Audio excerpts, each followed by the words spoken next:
Assalamualaikum warahmatullahi wabarakatuh.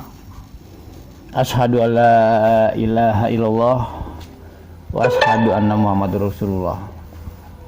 Assalatu wassalamu ala asrofil anbiya wal mursalin wa ala alihi wa ahli wa ashabin azmain. Amma ba'd.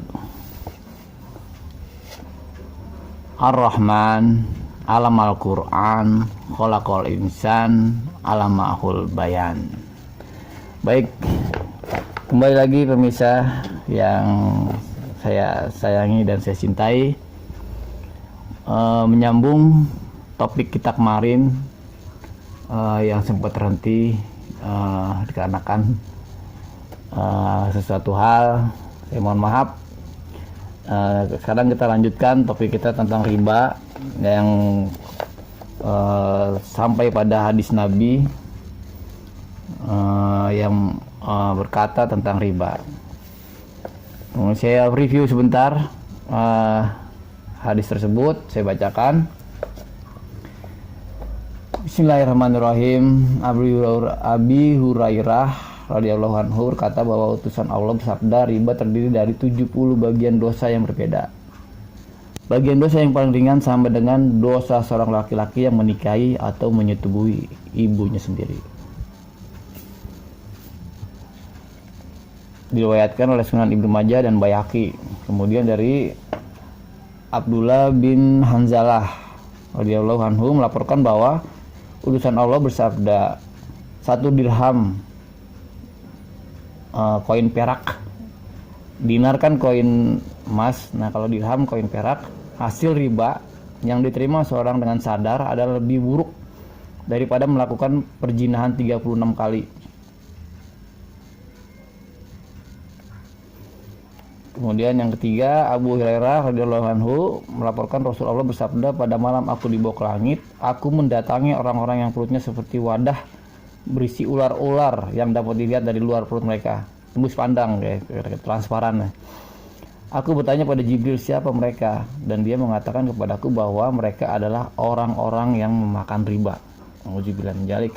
Musnad Ahmad, Sunan Ibnu Majah. Baik,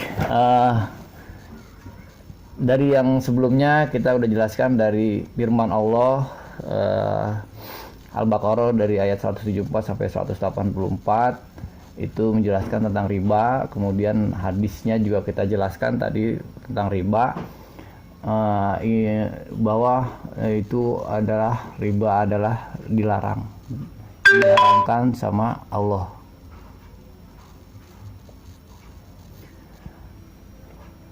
Riba yaitu meminjam uang dengan bunga. Riba sangat bertentangan dengan sedekah, bahwa sedekah itu memberi tanpa menerima, sedangkan riba mengambil tanpa memberi. Riba itu memiskinkan, melarat,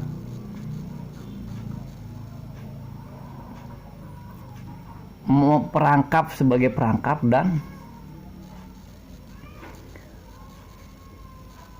memiskinkan, melarat, sebagai perangkap, dan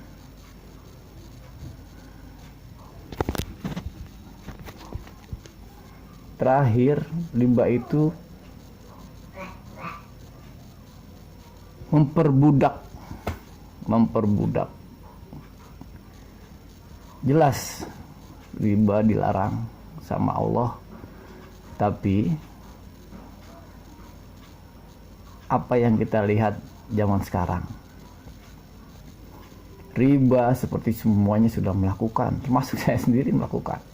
Hanya kalau sudah melakukan, bertobatlah dan beramal baik, tegakkan sholat dan berperilaku baik. Semoga Allah mengampuni kita semua. Kita ambil kisah cerita dari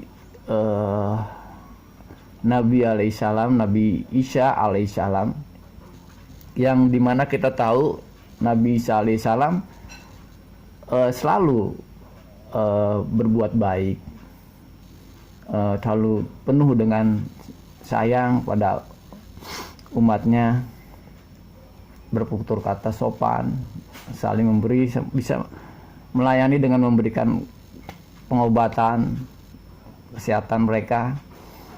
Namun jarang sekali kita dengar Nabi Isa alaihissalam mempunyai hati seperti singa. Ketika beliau mendatangi suatu kuil pendeta Rabi Yahudi,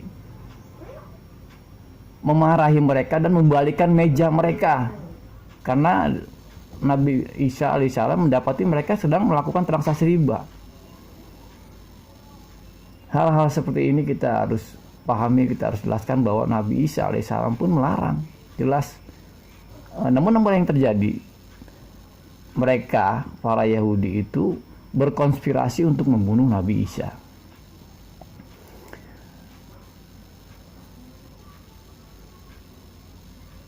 Kita bisa memetik pelajaran dari Nabi Isa tersebut.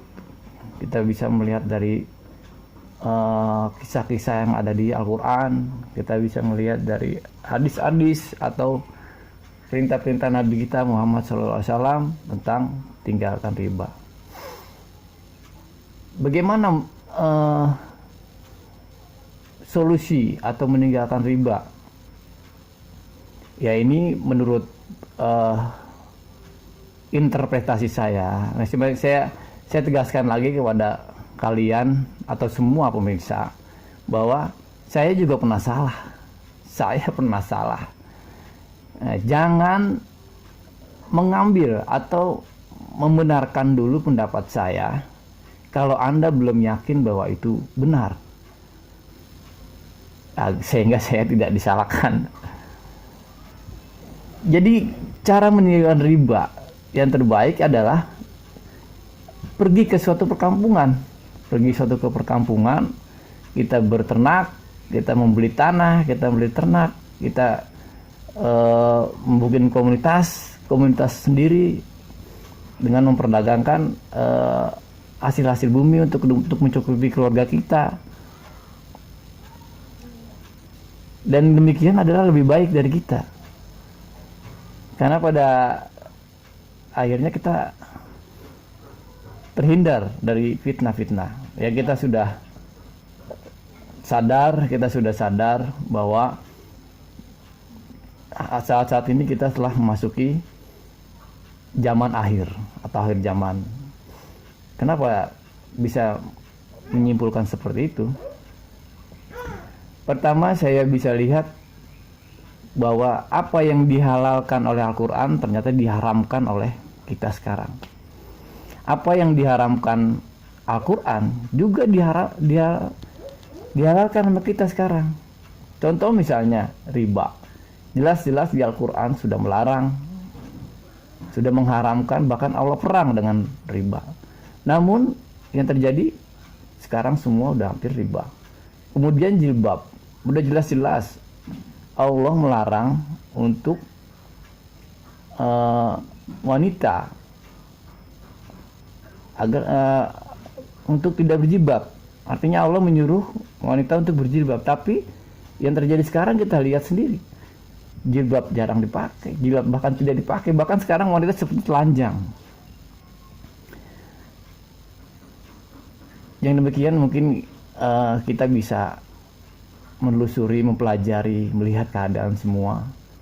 Apakah benar apa yang saya katakan?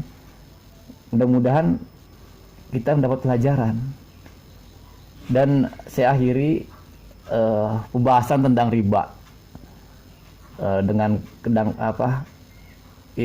pelajaran yang saya ambil masih belum banyak yang terlewat atau belum saya pelajari. Allahu a'lam bishawab. Hanya saya menyampaikan apa yang saya terima. Mudah-mudahan Allah memberikan ganjarannya dan ada sesuatu kebaikan yang saya terima.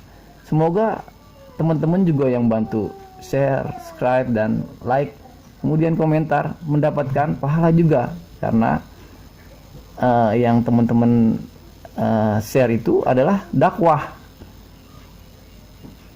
Semoga kalian mendapatkannya juga. Si